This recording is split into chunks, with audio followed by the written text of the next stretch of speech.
Get my 6. We have movement back here. In this area.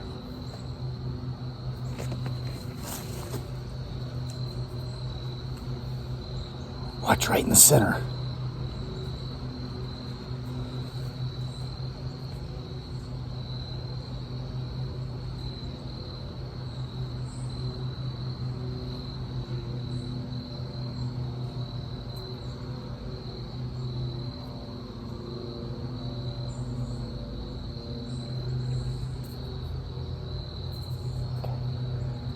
Over this way.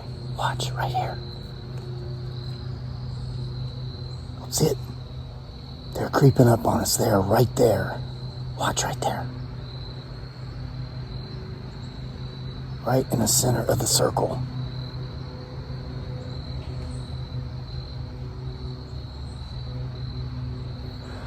That's about 50 yards into the forest. That's about as close as they've come. But guys, it's October 28th. The veil is so thin you can almost see through it. And I honestly believe that by Halloween, when the veil is the thinnest, they're going to slip right through while we're reading these stories from October nights. Let me get a chair. I got to sit, a little bit tired. Been splitting and stacking firewood all day, the old-fashioned way. Watch for movement. Okay, so guys, hold on, I get some water.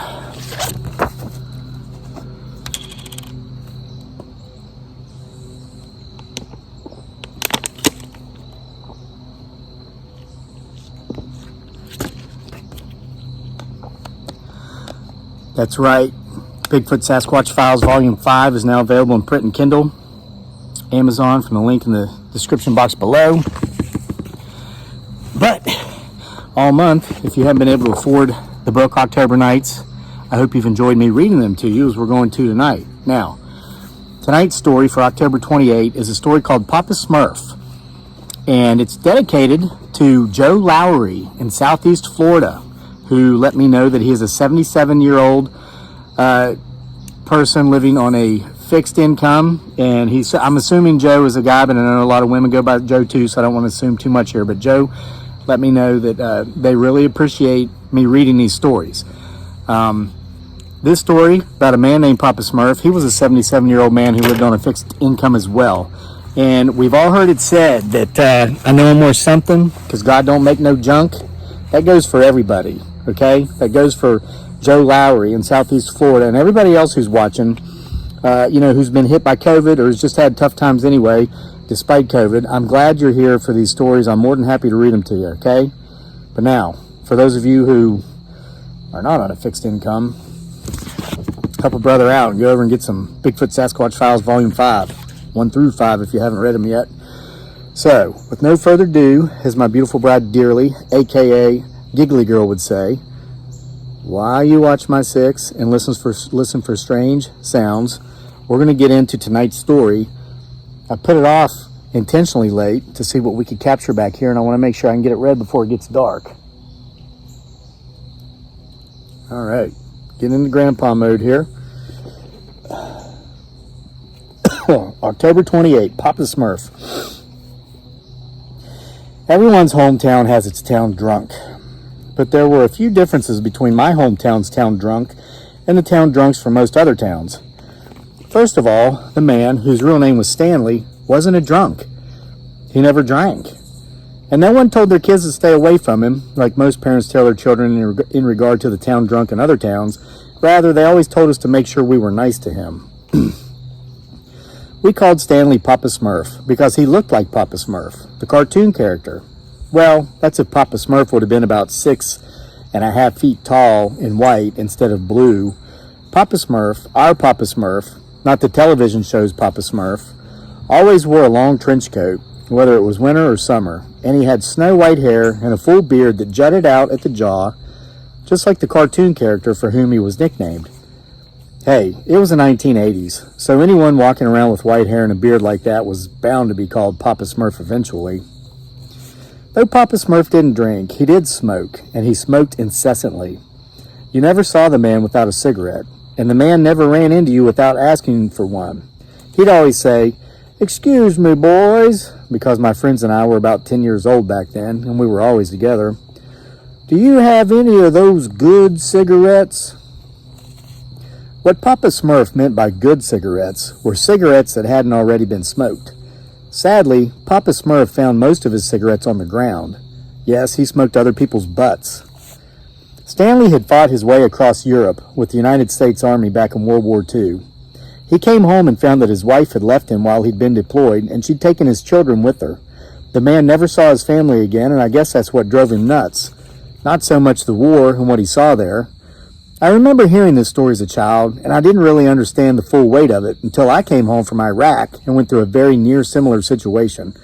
I have 3 adult children somewhere that I haven't seen in a decade, and I doubt I will ever see them again, and I guess I've gone crazy my own way, but I've learned how to live with it, and better yet, how to profit from it.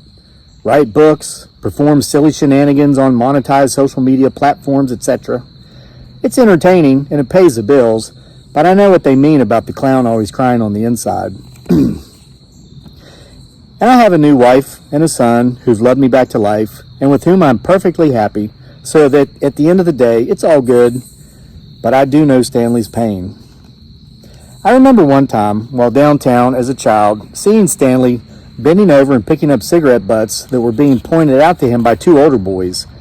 These boys were widely known in our small community as the local bullies. They were probably 16 years old at the time. "There's one, Papa Smurf," one of the boys, Todd, would say. "Pick it up and stick it in your mouth." Papa Smurf did as he was told, and he pulled a lighter out of his overcoat pocket, and he lit the butt. He pulled a few puffs off of it, and then it was done. "Here's one, Papa Smurf," the other bully, Scott, said, pointing to the ground. Once again, Stanley bent over, picked up the butt, lit it, and smoked it. Todd and Scott laughed, and they did this for 10 minutes or so before deciding to go on and do other things, leaving Stanley there alone, searching for cigarette butts in the grocery store parking lot. My friend that was with me and I walked over to Stanley. "Papa Smurf," I said. He turned to face us. "My mom smokes. Do you like Winston's?" "I smoke 'em all, boys," Stanley said. "But I don't want to get you in trouble. Don't be stealing your mama's cigarettes on my account." "I won't," I said. "I'll ask her first." "Well," Stanley said, "as long as you ask." "We'll be right back," I said, and my friend and I took off running for home. Our town was small, and even at 10 years old, I could run from one side of it to the other in a matter of minutes. And it was only a matter of minutes before my buddy and I returned with an entire pack of Winston's for Papa Smurf. We hadn't asked. When we got to my house, my mother was taking a nap, and we stole a pack from one of her cartons, but we never told Stanley this. For the next couple of years, anytime I was going downtown, I'd make sure to lift a handful of cigarettes for my mom in case I saw Stanley, which I usually did. He was always thankful, and I think my mom eventually figured out she was missing some sticks, but she never mentioned it to me. But I'm sure she knew exactly where they were going. I know that she knew I wasn't smoking them, and I think she knew I was giving them to Stanley, because as they say, a mother always knows.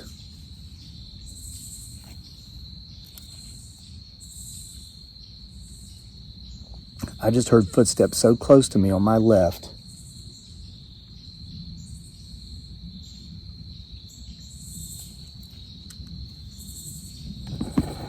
You what? Whoops. Are we still recording? Yeah. Oh no, what happened? There, okay, gosh. You might have heard it too. Watch back this way. I think they know which way the camera's pointing.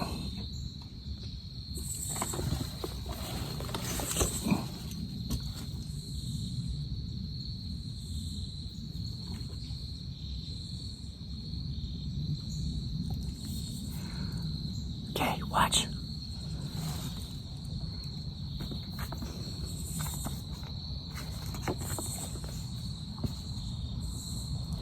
And then, one day, Papa Smurf disappeared. Now, for the record, he would disappear off and on throughout the year. The story was that he was actually from the next county over from us, originally, and that he had a sister over there who would allow him to stay with her. He had a cousin in our town, and supposedly another relative a county over the other way. He basically did a tri-county loop, though he was mostly in our town. But there was something different about Stanley's absence this time. It was prolonged. Usually he'd only be gone for a week or two, but he took off this time in the middle of September, and we didn't see him for more than an entire month. Not until Halloween night.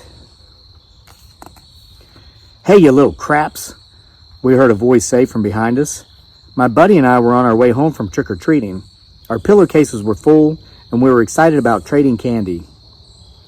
And we knew the voice that had come from behind us. It was Todd. "Give us your effing candy," Scott said next. "Run," my friend said, and we started to, but the teenagers were on us instantly. They grabbed us by the shirt collars and dang near choked us out with the force they used to pull us to a stop. "You're not going anywhere," Todd said.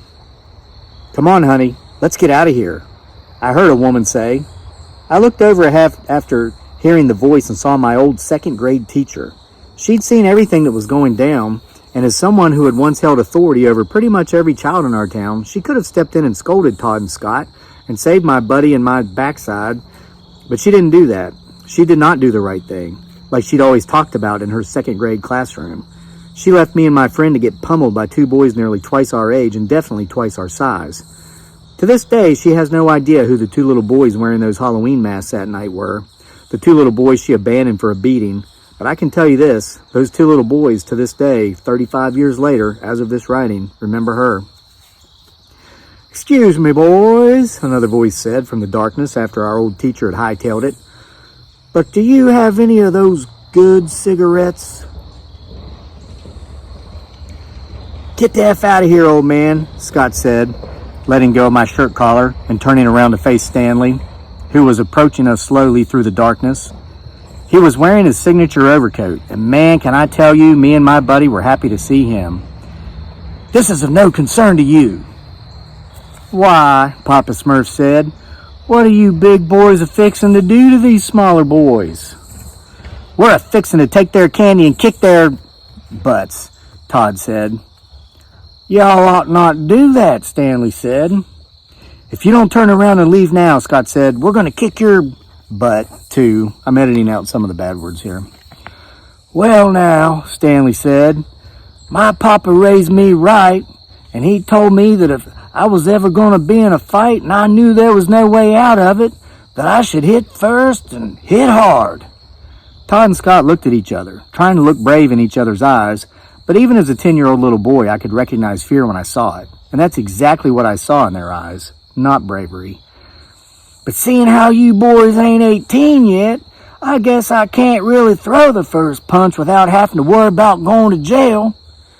"That's right, old man," Todd said. "We're going to kick your butt and say you tried to molest us, you old MFer. "Well," Papa Smurf said, "I fought my way across Europe. I reckon I can fight my way through you two little prison-bound pieces of crap." "What?" Scott said. "What I'm trying to say," Papa Smurf said, "and I apologize for my language, but what I'm trying to say is go ahead and hit me first. Hit me hard enough to knock me down. But you'd better hope that I don't get back up, because if I do, you're going to feel the full fury of 50 years of anger coming through my fists and into your face." Neither Todd or Scott had a comeback for this. They looked at each other again, and they didn't even try to hide their true feelings this time. The looks on their faces said, "Are you thinking what I'm thinking?" How? And a tree knock. The answer must have been yes, because they both took off sprinting. They didn't want any of what Papa Smurf had to give them. I reached into my pants pocket inside my Incredible Hulk Halloween costume. You know, the cheapos you buy at the department store, which are always ripped to shreds before you're even halfway through the night. I grabbed the 5 or 6 cigarettes I'd lifted from my mom's purse before heading out for the night.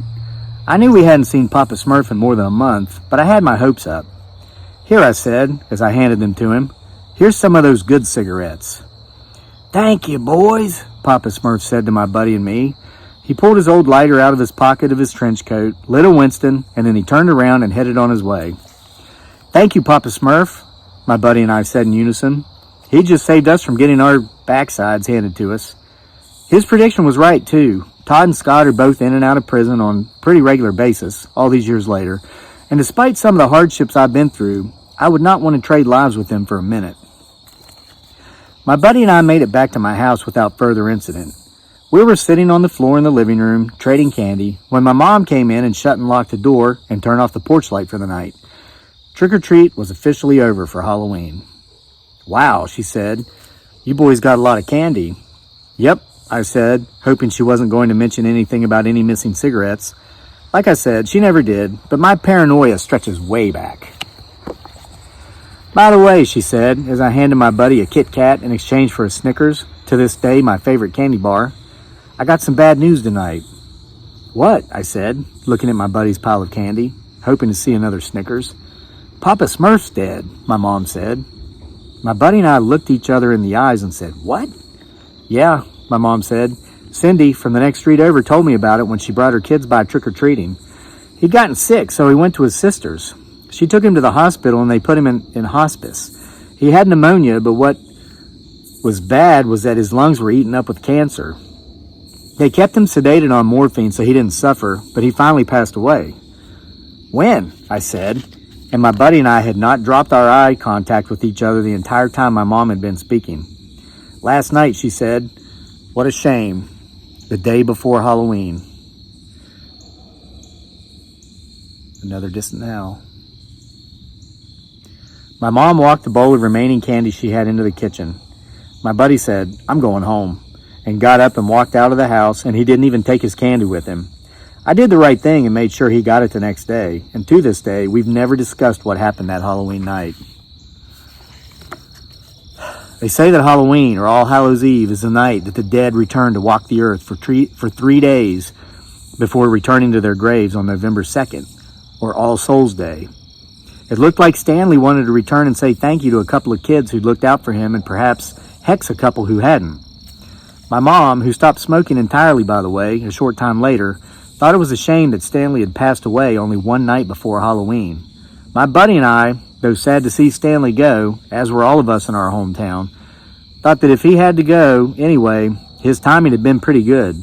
He only had to wait one night to come back and walk the earth and do the right thing, and in so doing, his death very well may have prevented ours. The end.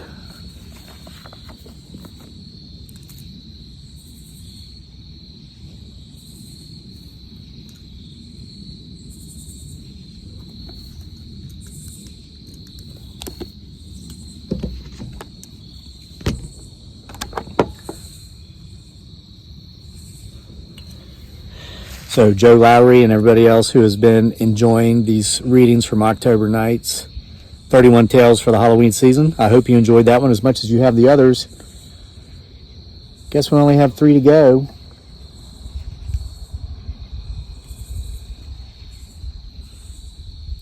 And remember, Bigfoot Sasquatch Files Volume 5 is now available in print and Kindle on Amazon. The link is in the description box below.